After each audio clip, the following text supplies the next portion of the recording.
ಎಲ್ಲರಿಗೂ ನಮಸ್ಕಾರ. ಈ ವಿಡಿಯೋದಲ್ಲಿ ಕ್ಯಾಲ್ಕುಲೇಟರ್ನ ಯೂಸ್ ಮಾಡಿಕೊಂಡು ಪ್ರಾಕ್ಟಿಕಲ್ ಹಾರ್ಮೋನಿಕ್ ಅನಾಲಿಸಿಸಲ್ಲಿ ಬರ್ತಕ್ಕಂಥ ಪ್ರಾಬ್ಲಮ್ಸನ್ನು ಹೇಗೆ ಸಾಲ್ವ್ ಮಾಡೋದು, ಶಾರ್ಟ್ಕಟ್ಸ್ ಏನಿದೆ ಅನ್ನೋದ್ರ ಬಗ್ಗೆ ಡಿಸ್ಕಸ್ ಮಾಡೋಕ್ಕೆ ಹೋಗ್ತಾ ಇದ್ದೀವಿ. ಸೊ ಯೂಶ್ವಲಿ ನಮಗೆ ಗೊತ್ತಿರೋ ಹಾಗೆ ಪ್ರಾಕ್ಟಿಕಲ್ ಹಾರ್ಮೋನಿಕ್ ಅನಾಲಿಸಿಸಲ್ಲಿ ಪ್ರಾಬ್ಲಮ್ ಸಾಲ್ವ್ ಮಾಡಬೇಕಂದ್ರೆ ಟೇಬಲ್ ಬರೀಬೇಕು.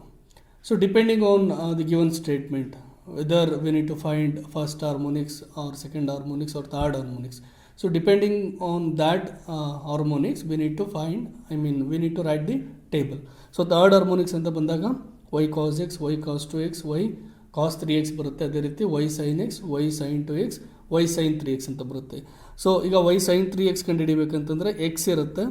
ಸೊ ಎಕ್ಸಿಂದ 3x ಕಂಪ್ಯೂಟ್ ಮಾಡಿ sin 3x ಮಾಡಿ ಅದನ್ನು yಗೆ ಮಲ್ಟಿಪ್ಲೈ ಮಾಡಬೇಕು. ಸೊ ಈ ಪ್ರೋಸೆಸ್ಸು ತುಂಬ ಟೈಮ್ ತೊಗೊಳುತ್ತೆ. ಸೊ ಕ್ಯಾಲ್ಕುಲೇಟರ್ ಯೂಸ್ ಮಾಡಿ ಈ ಟೈಮನ್ನು ಸೇವ್ ಮಾಡ್ಬೋದಾ? Because in examination saving time is very much important. Time management is also important, like our knowledge. So let us see how we can use calculator while to solve problems on practical harmonic analysis.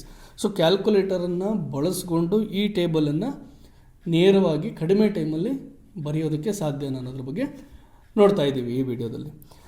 See here the values given are x values are 0, pi by 3, 2 pi by 3, pi, 4 pi by 3, 5 pi by 3 and 2 pi. And y values are 1.98, 1.3, 1.05, 1.3 up to 1.98. So ಇಲ್ಲಿ y values x equal to 0 ಇದ್ದಾಗಲೂ ಕೊಟ್ಟಿದ್ದಾರೆ ಮತ್ತು x equal to 2 pi ಇದ್ದಾಗಲೂ ಕೊಟ್ಟಿದ್ದಾರೆ. So first and last values of y are same. So ನಮಗೆ ಗೊತ್ತಿದೆ, ಈಗ ನಾವು 0, 1.98 ಇವೆರಡು ವ್ಯಾಲ್ಯೂಸನ್ನು ಬಿಟ್ಟು ಉಳಿದದನ್ನು ಕಂಪ್ಯೂಟೇಷನ್ಗೆ ಬಳಸ್ಕೋಬೇಕು. ಅಥವಾ ಇದನ್ನು ಯೂಸ್ ಮಾಡಿದ್ರೆ 0, 1.98 ಯೂಸ್ ಮಾಡಿದ್ರೆ you have to go up to only 5 pi by 3. Then you have to exclude the last argument and last entry. Okay, so first and last value same ಇರೋದ್ರಿಂದ ನಾವು ಯಾವುದಾದ್ರೂ ಒಂದನ್ನು ತೊಗೋಬೇಕು. ಫಸ್ಟ್ ವ್ಯಾಲ್ಯೂಸ್ ತೊಗೋಬೇಕು ಅಥವಾ second set of values ತೊಗೋಬೇಕು. ಇದು first ಅಬ್ಸರ್ವೇಷನ್ನು. So next ಇಲ್ಲಿ ನಾನು ಪ್ರಾಬ್ಲಮ್ನ ಎಕ್ಸ್ಪ್ಲೈನ್ ಮಾಡೋಕ್ಕೆ ಹೋಗ್ತಾ ಇಲ್ಲ, ಕ್ಯಾಲ್ಕುಲೇಟರ್ನ ಯಾವ ರೀತಿ ಯೂಸ್ ಮಾಡ್ತೀವಿ ಅನ್ನೋದ್ರ ಬಗ್ಗೆ ಮಾತ್ರ ಕಾನ್ಸಂಟ್ರೇಟ್ ಮಾಡ್ತಾ ಇದ್ದೀನಿ. ಸೊ ಇಲ್ಲಿ ಪ್ರಾಬ್ಲಮ್ ಸ್ಟೇಟ್ಮೆಂಟ್ ನೋಡೋದಾದರೆ express y as a 4-year series up to third harmonics ಅಂತ ಇದೆ. So you have to find y cos x, y cos 2x, y cos 3x, y sin x, y sin 2x and y sin 3x. Okay, now let us come to this. So here we have x values in the first column, second column we have y values. ಇಲ್ಲಿ ಈ particular ಪ್ರಾಬ್ಲಮಲ್ಲಿ ಇವರು X ವ್ಯಾಲ್ಯೂಸ್ನ in terms of degree ಬರೆದಿದ್ದಾರೆ. So in terms of degree 0, 60, 120, 180 ಅಂತ ಬರೆದಿದ್ದಾರೆ. ಅಥವಾ ನೀವು ಇಲ್ಲಿ ಸ್ಟೇಟ್ಮೆಂಟಲ್ಲಿ ಕೊಟ್ಟಿರೋ ಹಾಗೆ 0, pi by 3, 2 pi by 3 ಆ ರೀತಿ ಬರ್ಕೋಬೋದು. ಸೊ ಪೈ ಯಾವಾಗ ಕ್ಯಾಲ್ಕುಲೇಷನ್ಸಲ್ಲಿ ಯೂಸ್ ಮಾಡ್ತೀವಿ ಅಥವಾ ಕ್ಯಾಲ್ಕುಲೇಷನ್ಸಲ್ಲಿ ಯಾವಾಗ ಆ್ಯಂಗಲ್ಸ್ ಅಂತ ಬರುತ್ತೆ ಆವಾಗೆಲ್ಲ ಕ್ಯಾಲ್ಕುಲೇಟರ್ನ ರೇಡಿಯನ್ ಮೋಡಲ್ ಇಟ್ಕೋಬೇಕು. That is very much important. So radian ಮೋಡಲ್ ಇಟ್ಕೊಳ್ಳೋದಕ್ಕೆ ಶಿಫ್ಟ್ ಮೋಡ್ ಇಲ್ಲಿ ನೋಡಿ 3 ಅಂತಿದೆ. ಸೊ 3 ಪ್ರೆಸ್ ಮಾಡಿದ್ರೆ ಡಿಗ್ರಿ ಮೋಡ್ ಬರುತ್ತೆ, 4 ಪ್ರೆಸ್ ಮಾಡಿದ್ರೆ ರೇಡಿಯನ್ ಮೋಡ್ ಅಂತ ಬರುತ್ತೆ. ಸೊ ರೇಡಿಯನ್ ಮೋಡಲ್ಲಿ ಇಟ್ಕೋಬೇಕು. ಆವಾಗ ಪೈ 2 pi by 3 ಈ ವ್ಯಾಲ್ಯೂಸನ್ನ ಯೂಸ್ ಮಾಡ್ತೀವಿ. ಈ ಪರ್ಟಿಕ್ಯುಲರ್ ಪ್ರಾಬ್ಲಮಲ್ಲಿ ಇಲ್ಲಿ ಡಿಗ್ರಿ ಯೂಸ್ ಮಾಡಿರೋದ್ರಿಂದ ನಾನು ಕ್ಯಾಲ್ಕುಲೇಟರ್ನ ಡಿಗ್ರಿ ಮೋಡಲ್ಲೇ ಇಟ್ಕೋತೀನಿ. ಸೊ 3 ಇಲ್ಲಿ ಡಿ ಅಂತಿರುತ್ತೆ.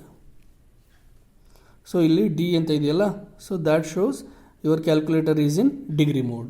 ನೀವು ರೇಡಿಯನ್ ಮೋಡಲ್ಲಿ ಇಟ್ಕೊಂಡ್ರೆ ಆವಾಗ ಅದು ಆರ್ ಅಂತ ಅಲ್ಲೇ ಡಿಸ್ಪ್ಲೇ ಆಗುತ್ತೆ. 4th one ಸಿ ನಾವು ಯು ಕ್ಯಾನ್ ಸಿ ಆರ್ ಅಂತಿದೆ ಇಲ್ಲಿ. ಸೊ ಮುಂಚೆ ಡಿ ಅಂತಿತ್ತು, ಈಗ ಡಿಗ್ರಿ ಮೋಡಲ್ಲಿ ಇಟ್ಕೋತೀನಿ. 3 ಡಿಗ್ರಿ ಮೋಡ್. ಸೊ ಡಿ ಅಂತಿದೆ. ಓಕೆ, ನಾ so we have y values and x values. Now we need to compute y cos x, y cos 2x, y cos 3x, y sin 3x, y sin 2x and y sin 3x. ಹೌದಾ? So first ಇಲ್ಲಿ alpha ನೋಡಿ, alpha ಇಲ್ಲಿ y ಅಂತಿದೆ. So y. So first column ನನಗೆ ಬೇಕಾಗಿರೋದು y cos x, y cos ಮತ್ತು alpha x close the bracket. So first column ನನಗೆ ಏನು ಬೇಕಿತ್ತು ಅದನ್ನು ಎಂಟ್ರಿ ಮಾಡಿದ್ದೀನಿ. ಈಗ ಮತ್ತೆ ಆಲ್ಫಾ ಇಲ್ಲಿ ಕೋಲನ್ ಬರಬೇಕು.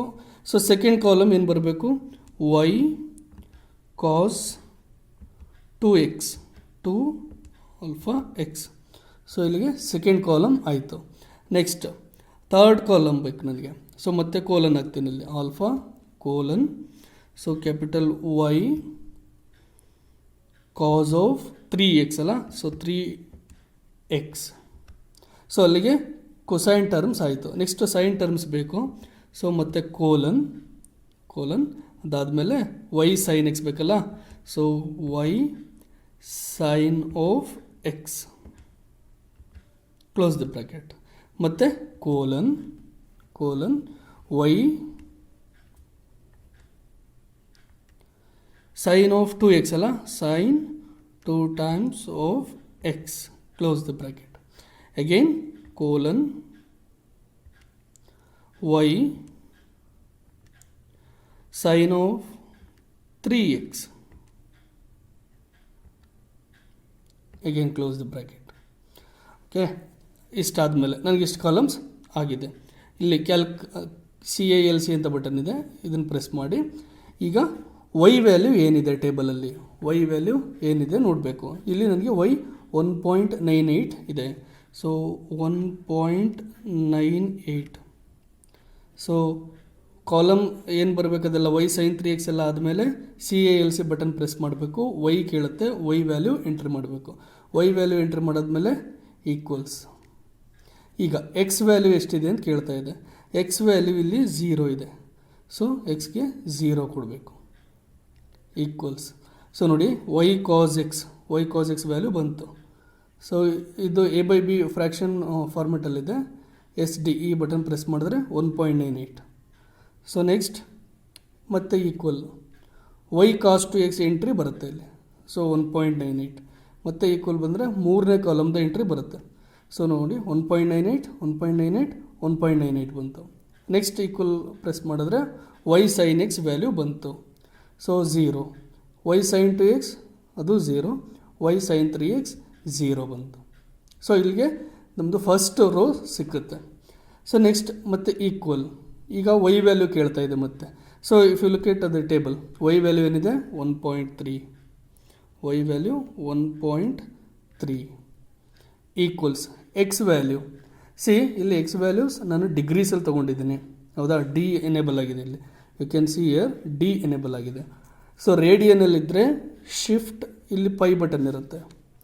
ಶಿಫ್ಟ್ ಪೈ ಇಯರ್ 10⁴x ಇದೆಯಲ್ಲ, ಇಲ್ಲಿ ಪೈ ಇರುತ್ತೆ. π/3 ಅಂತ ಮಾಡಬೇಕು. ಇಲ್ಲಿ ಡಿಗ್ರಿಲೇ ಇರೋದ್ರಿಂದ 60 ನೇರವಾಗಿ ಕೊಡ್ತೀನಿ. So Y cos X value ಬಂತು 0.65. ನೆಕ್ಸ್ಟ್ ಈಕ್ವಲ್ ಪ್ರೆಸ್ ಮಾಡ್ತೀನಿ. So Y cos 2x value ಬಂತು ಇವಾಗ -0.65. ನೆಕ್ಸ್ಟ್ ಮತ್ತೆ ಈಕ್ವಲ್ ಪ್ರೆಸ್ ಮಾಡ್ತೀನಿ. So get -1.3. Y cos 3x value ಬಂತು. Next Y sine X value ಬೇಕು. ಸೊ ಈಕ್ವಲ್ ಪ್ರೆಸ್ ಮಾಡ್ತೀನಿ. So 1.1258. Y sine 2x again 1.1258. Y sine 3x 0. ಓಕೆನಾ? Next ಮತ್ತೆ y value ಕೇಳ್ತಾ ಇದೆ. ವೈ ವ್ಯಾಲ್ಯೂ ಮೂರನೇ ರೋ ಅಲ್ಲಿ 1.05. ವೈ ವ್ಯಾಲ್ಯೂ ಕೊಟ್ಟಾಗಿದೆ. ಈಗ ಎಕ್ಸ್ ವ್ಯಾಲ್ಯೂ ಏನಿದೆ ಇವಾಗ 120. ಸೊ 120 ಎಂಟರ್ ಮಾಡೋದು. ಈಗ ಈಕ್ವಲ್ಸ್ ಕೊಟ್ಟರೆ so Y cos X value ಬಂತು. So it is -0.525. Next Y cos 2x value ಬೇಕು. ಈಕ್ವಲ್ಸ್ ಪ್ರೆಸ್ ಮಾಡೋದು. Y cos 2x again -0.525. Next Y cos 3x value. So it is 1.05. Next Y sine X value. So ಎಷ್ಟು ಬರಬೇಕಿದೆ? 0.9093 ಬರಬೇಕು. ನೋಡೋಣ. So 0.9093. Next Y sine 2x value again you got -0.9093. Correct ಇದೆ. So 0 last value. Next ಬಂದರೆ Y value ಕೇಳ್ತಾ ಇದೆ ಮತ್ತೆ.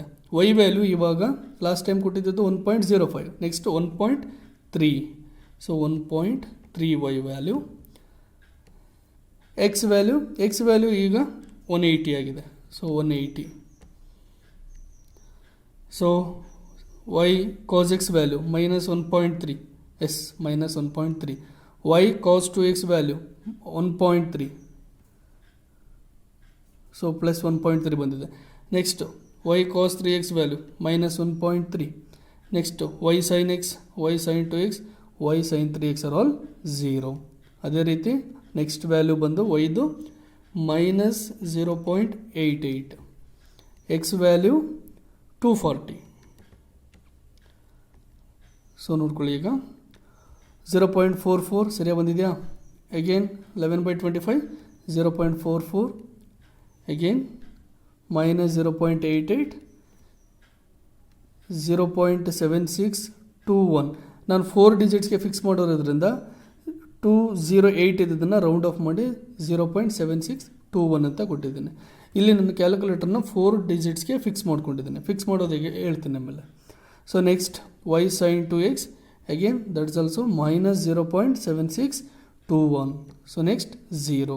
ಅದೇ ರೀತಿ next 300 x value, y value ಬಂದು ಮೈನಸ್ 0.25. ಸೊ ವೈ ವ್ಯಾಲ್ಯೂ ಕೊಡ್ತಾ ಇದ್ದೀನಿ ಈಗ. Next x value 300. ಸೊ ನಾವು ವೈ ಕಾಸ್ ಎಕ್ಸ್ ಎಷ್ಟು ಬರುತ್ತೆ? Minus 0.125. Y cos 2x plus 0.125. Y cos 3x 1/4 ಅಂದರೆ 0.25. Y sine x it is 0.2165. Y sine 2x is also 0.2165 ಅಂದರೆ √3/8. So Y sine 3x 0. So ಇದನ್ನು ಈ ಟೆಕ್ನಿಕನ್ನು ಯೂಸ್ ಮಾಡಿಕೊಂಡು ನೀವು ಟೇಬಲನ್ನು ಈಸಿಯಾಗಿ ಬರೀಬೋದು.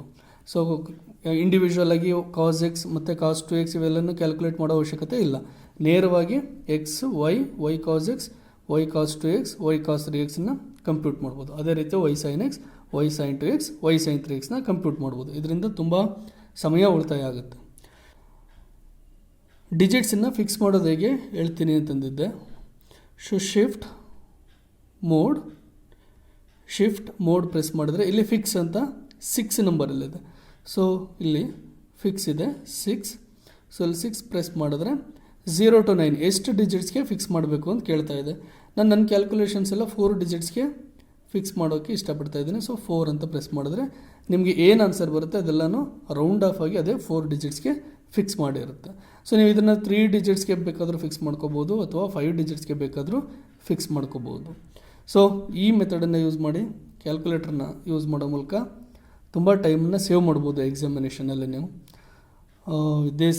ನಿಮಗೆ ಹೆಲ್ಪ್ ಆಗಿದೆ ಅಂತ ತಿಳ್ಕೊಂಡು ಈ ವಿಡಿಯೋನ ಎಂಡ್ ಮಾಡ್ತಾಯಿದ್ದೀನಿ. Thank you.